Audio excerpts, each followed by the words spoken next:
Welcome to अक्षर अनुराग academy. आज हम देखने जा रहे हैं आर्ट ऑफ ऐसे राइटिंग कि ऐसे राइटिंग किस तरीके से की जाएगी, किस तरीके से की जानी चाहिए और किस तरीके से एसएससी के साथ, एसएससी सीएसटी के साथ मोर प्रिसाइजली इंटीग्रेट करके हम करेंगे।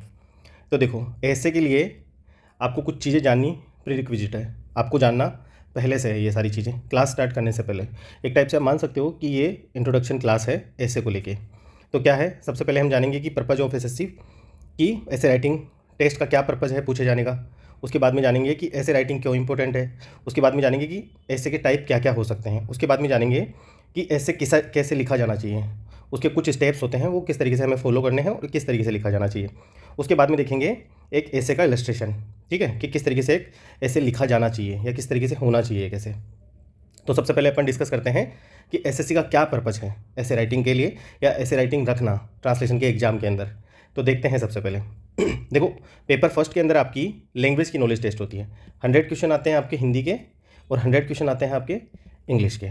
लेकिन जो सेकंड पेपर होता है उसके अंदर आपके एक पेपर होता है, उसके 4 सेक्शन होते हैं। एक हिंदी टू इंग्लिश ट्रांसलेशन, एक इंग्लिश टू हिंदी ट्रांसलेशन, एक 500 वर्ड्स के अंदर हिंदी में ऐसे और एक 500 वर्ड्स के अंदर इंग्लिश में ऐसे, ठीक है।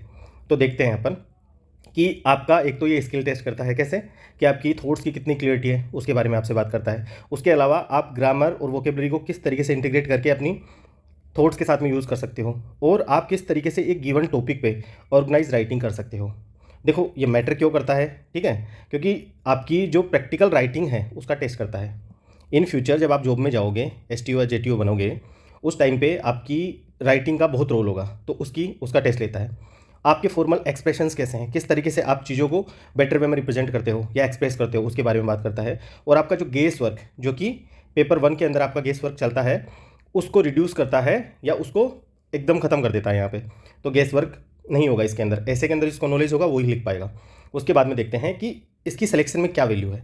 देखो, इस बार तो और वैल्यू बढ़ चुकी है कि ऐसे के जो 200 मार्क्स होंगे, 200 मार्क्स का जो ऐसे का सेक्शन होगा ऐसे वाला, और इसके अंदर मोर प्रिसाइजली हिंदी और इंग्लिश के ऐसे के 100 मार्क्स हो गए, वो 100% आपके नंबर कैलकुलेट होंगे। अगर आपने प्री के अंदर आपने सपोज दैट हिंदी इंग्लिश में 160 भी स्कोर किया तो आपका 80 ही काउंट होगा। लेकिन अगर आपने ऐसे में अगर सपोज दैट आपने 40 और 35 भी स्कोर कर दिया तो आपके 75 मार्क्स कैलकुलेट होंगे, जो कि नियरली इक्वल है आपके प्री के स्कोर के। अगर ऐसा हो सकता है, अगर आप अच्छे से मेहनत करोगे, कुछ जो चीज़ें हम जानेंगे उनको देखते हुए।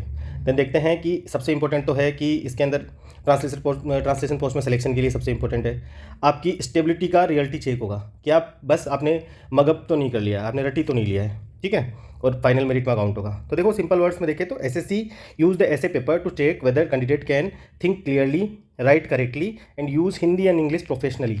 इसके बारे में टेस्ट है, क्योंकि मेनली आपका एग्जाम डील ही किसके साथ में करता है, हिंदी टू इंग्लिश ट्रांसलेशन या इंग्लिश टू हिंदी ट्रांसलेशन के अंदर ही आपका एग्जाम मेनली डील करता है, ठीक है। तो इसके लिए प्रीरिक्विजिट है कि आपको ऐसे लिखना आना चाहिए।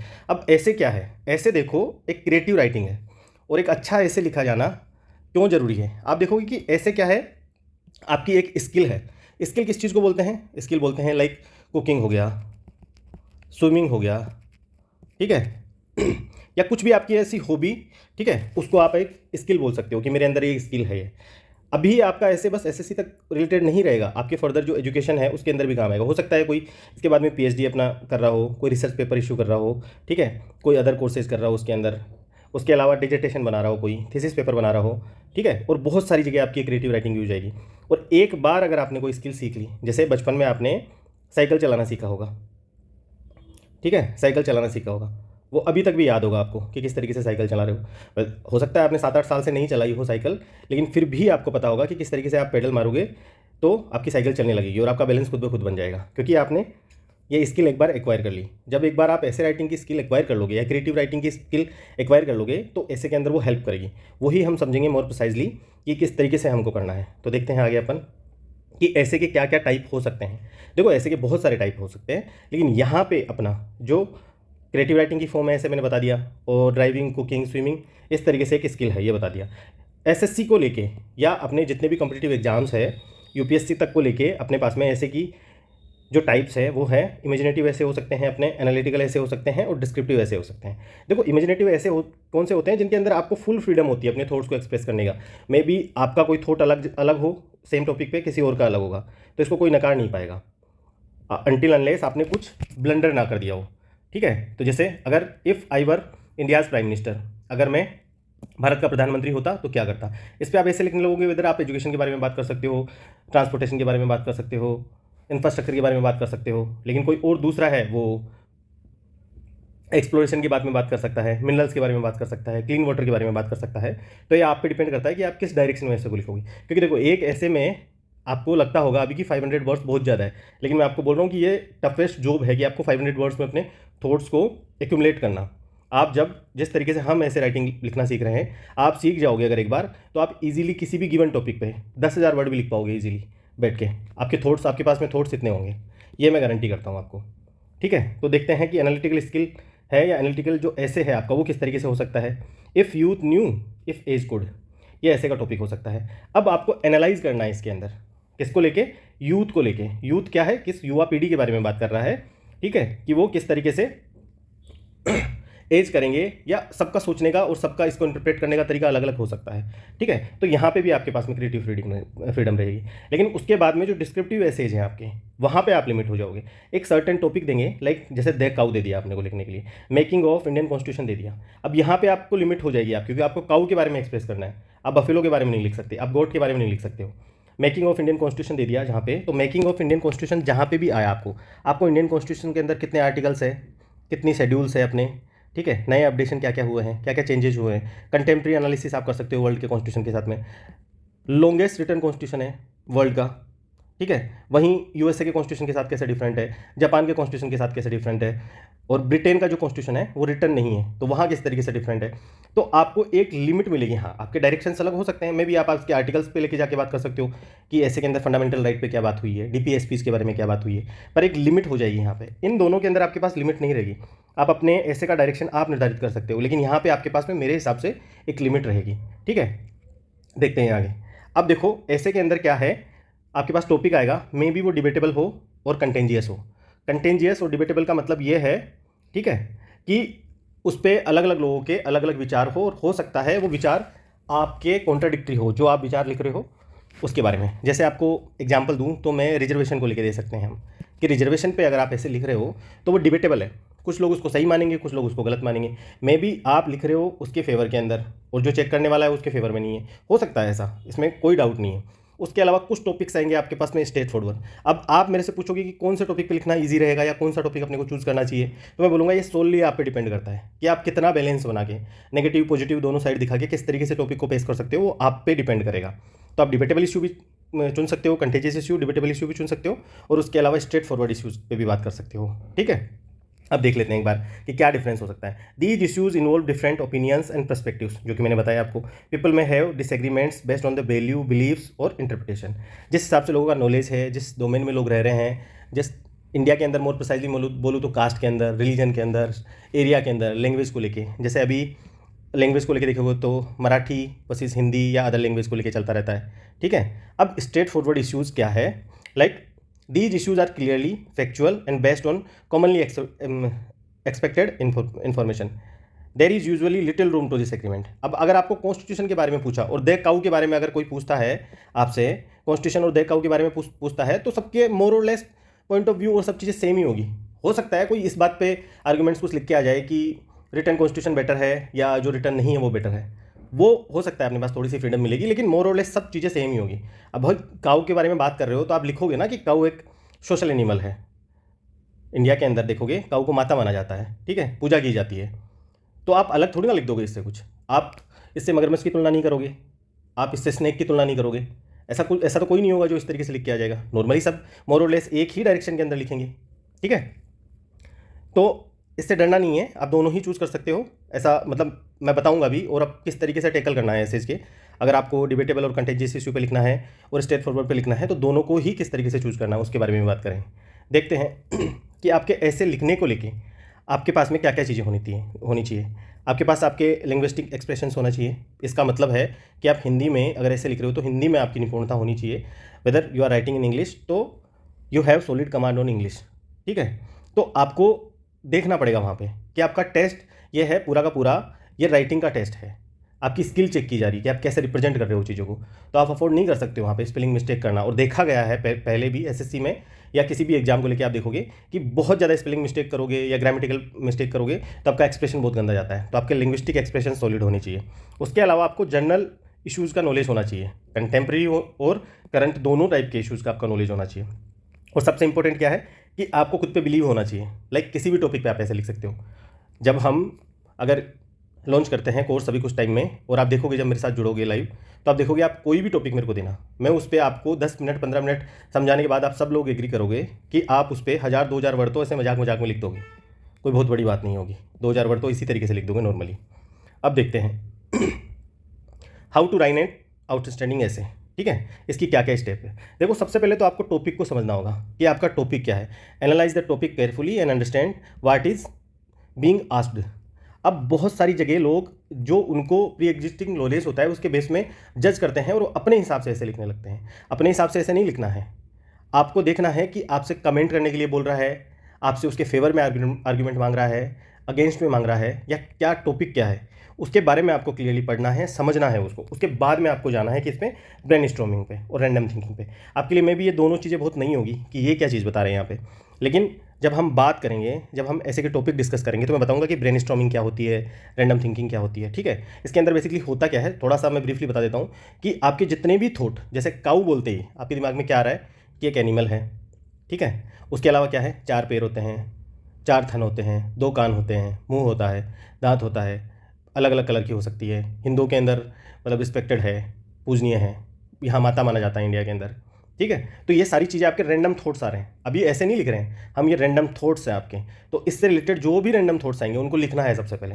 ये ऐसे राइटिंग किस तरीके से की जाएगी उसमें और अच्छे से बात करेंगे हम। अभी मैं बस आपको स्टेप्स बता रहा हूँ। देन उसके बाद में आपको क्या करना है, जो रैंडम थॉट्स आपने लिखी उनको आपको स्ट्रक्चरिंग करनी है और सिनॉप्सिस बनाने हैं उसके, कि आपने जो भी यहाँ पे आइडियाज़ लिखे, सपोज आपने 1 2 3 4 ये आइडियाज़ लिखे, अब आपको कहाँ से स्टार्ट करना है, कहाँ पे एंड करना है, कैसे इंटरलिंकिंग करनी है इन सब के अंदर, कहाँ से कोरिलेशन इस्टेब्लिश करना है, कौन सा करंट का एग्जांपल लेना है, कौन सा कंटेम्प्रेरी का लेना है, कोई करंट इश्यूज़ है। लाइक जैसे काऊ पे लिख रहे हो तो रिसेंटली लंपी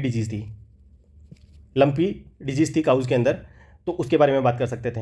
अब सपोज कॉन्स्टिट्यूशन के बारे में लिख रहे हो तो अभी रिसेंटली वुमेन रिजर्वेशन को लेके बात हुई, वुमेन रिजर्वेशन को लेके पार्लियामेंट के अंदर 1/3 रिजर्वेशन को लेके। ठीक है, तो देखो आपने स्टेब्लिश किया कि इंडियन कॉन्स्टिट्यूशन के अंदर वुमेन्स को फेवर देने की बात की गई है, लेकिन उसके अंदर कॉन्स्टिट्यूशनल अमेंडमेंट, जिसको कॉन्स्टिट्यूशनल अमेंडमेंट एक्ट बनाने को लेके यहाँ पे 1/3 है वो फिक्स की जाए, उसको लेके आप बात कर सकते हो अगर वुमेन्स पे पूछ रहा है तो। इसी तरीके से आपको कैसे इंटरलिंकिंग स्टेब्लिश करनी है उसके बारे में आपको देखना है, और उसका एक लॉजिकल ऑर्डर के अंदर जो आपने रैंडम इन्फॉर्मेशन यहाँ पे थॉट्स आपके एक्सप्रेस किए उनको आपको लॉजिकल ऑर्डर के अंदर यहाँ पे कलेक्ट करना है। देन उसके बाद में आपको सोचना है कि आप उसका इंट्रोडक्शन क्या दोगे।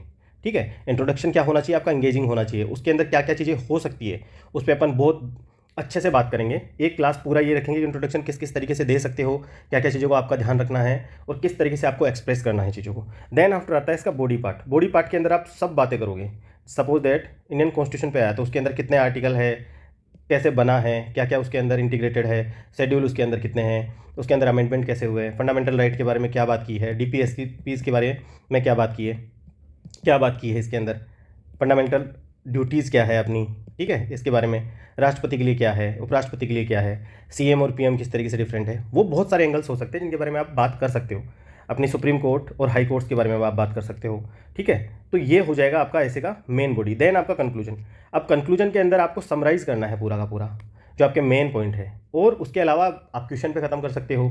ठीक है, लाइक बहुत सारी जगह आप बोल सकते हो किसी आइडिया को लेके कि ये डबल एज स्वॉर्ड है, कि दोनों ही पक्ष है इसके, नेगेटिव पॉजिटिव दोनों पक्ष है, तो इस तरीके से भी बात कर सकते हो। ठीक है, तो ये आपकी आउटलाइन होनी चाहिए। 5-6 स्टेप इन्वॉल्व है, हर ऐसे को लेके करेंगे ये वाली चीज़। ठीक है, देन अपन देखते हैं कि 2025 के सीएसटी एग्जाम हुआ था, जो कंबाइंड हिंदी ट्रांसलेटर का एग्जाम हुआ था, उसके अंदर इंग्लिश के ऐसे हैं वो पूछे गए थे कि action speaks louder than words, conservation of natural resources, artificial intelligence and definition of success. अब ये वाला टॉपिक बस आपका डिस्क्रिप्टिव है और ये वाला टॉपिक डिस्क्रिप्टिव है। ये दोनों टॉपिक आपके क्या है, इमेजनरी भी बोल सकते हो और एनालिटिकल भी बोल सकते हो। ठीक है, दोनों ही टॉपिक में आप भर भर के अपने हिसाब से इसको डायरेक्शन दे सकते हो, किसी भी डायरेक्शन में जाके लिख सकते हो। तो आप देखो अभी तक यूपीएससी इस तरीके के पूछता रहा था, इमेजिनेटिव आपके टॉपिक्स। एसएससी के अंदर स्ट्रेट फॉरवर्ड आ रहे थे अभी तक, डिफॉरेस्टेशन क्या है, फॉरेस्टेशन क्या है, कॉन्स्टिट्यूशन के बारे में बताओ, AI के बारे में बताओ। चारों टॉपिक के साथ थे, पर पिछले 2-3 साल के अंदर ऐसा देखा गया है कि अब रुझान बढ़ता जा रहा है, ठीक है, इस तरफ कि आपको एनालिटिकल या इमेजिनेटिव एसेस के बारे में अच्छे से पढ़ना पड़ेगा। उसके बारे में बहुत अच्छे से डिस्कस करेंगे किस तरीके से लिखना है अपने को, इसके लिए भी। अब देखते हैं एक बार इस टॉपिक को देख लेते हैं कि action speaks louder than words. ये मैंने आउटलाइन बना रखी है अभी इसके बारे में नहीं डिस्कस करते हैं, फर्दर अपन वीडियो बनाएंगे उसके बारे में मैं इन्फॉर्म कर दूंगा आप लोगों को जब डिस्कस करेंगे। बट देख लो कि किस तरीके से लॉजिकल क्लासेज चलेगी। जैसे ये है तो आप देख सकते हो उसके अंदर कि ब्रेनस्टॉर्मिंग के अंदर क्या क्या लिखेंगे, क्या क्या चीज़ें आएगी, वो सब मैंने आउटलाइन बना के रख रखी है। हर एक चीज़ को बहुत अच्छे से एक्सप्लेन करेंगे अब नेक्स्ट क्लास के अंदर। और जैसे कुछ अप्रोचेज है, 10-15 अप्रोचेज मैं आपके साथ डिस्कस करूँगा। पेस्टल अप्रोच होती है, ठीक है, कंटेम्प्रेरी अप्रोच होती है, कैटेगोरिकल अप्रोच होती है, माइक्रो मीशो मैक्रो अप्रोच होती है। ये अप्रोचेज आपके लिए बहुत न्यू हैं, बट ये किस तरीके से काम आएगी इनको मैं आपके साथ में बहुत आने वाली क्लासेस के अंदर डिस्कस करूँगा। कुछ क्लासेज यूट्यूब पे भी रहेगी और कुछ पेड क्लासेज भी रहेगी। पेड क्लासेज के अंदर आपको पर्सनली ऐसे के टॉपिक्स मैं दूंगा। और उसके अलावा मैं एक बार बता देता हूँ आपको कि मोस्ट प्रोबेबली 10 to 15 डेज़ के अंदर फर्स्ट 20 जो बच्चे आएंगे उनके लिए फ़ी होगी 399 रुपीज़। उसके अंदर क्या क्या होगा, आपकी ऐसे ही कंप्लीट क्लास होगी, आपकी ट्रांसलेशन की कंप्लीट क्लास होगी, उसके अलावा आपके मॉक टेस्ट होंगे। और अगर बच्चों की डिमांड रहती है यहाँ पे तो फिर आपकी स्ट्रेटजी को लेके किस तरीके से आपको पेपर को अप्रोच करना है, फर्स्ट पेपर को भी, उस पर भी बात की जाएगी। और उसके अलावा RRB के लिए करंट अफेयर में कराऊंगा यूट्यूब चैनल पे, अक्षर अनुराग अकेडमी के यूट्यूब चैनल पे। और स्टैटिक पोर्शन के लिए आपको ज्वाइन करना पड़ेगा और कोर्स। तो स्टार्टिंग के जो 20 बच्चे रहेंगे उनको 399 रुपीज़ दे के ज्वाइन कर सकते हो। उसके बाद में सब लोगों के लिए 499 हो जाएगा जो नेक्स्ट ऐड होंगे या जो ज्वाइन करेंगे उनके लिए, ठीक है। तो यहीं हम क्लास को एंड करते हैं अब। और आप लोग कमेंट में बताना कि आपको आगे क्या चाहिए फर्दर। और मैं कुछ टाइम के बाद में एक छोटा वीडियो बना के या शॉर्ट बना के मैं आपको इन्फॉर्म कर दूंगा कि हम कब से लॉन्च कर रहे हैं या किस तरीके से आप क्लासेस ज्वाइन कर सकते हो। जो भी इंटरेस्टेड हो अभी इस वीडियो को देख के समझ के, जिनको भी सीरियसली प्रिपरेशन करनी है CST के लिए, RRB के लिए और SSC CGL के लिए, मेंस में पर्टिकुलरली ऐसे वाले सेगमेंट के लिए और मॉक टेस्ट के लिए, वो कमेंट सेक्शन में बताना मेरे को। और आपको कैसा लगा, आप फर्दर कैसा वीडियो चाहते हो इसके बारे में बताना। Thank you.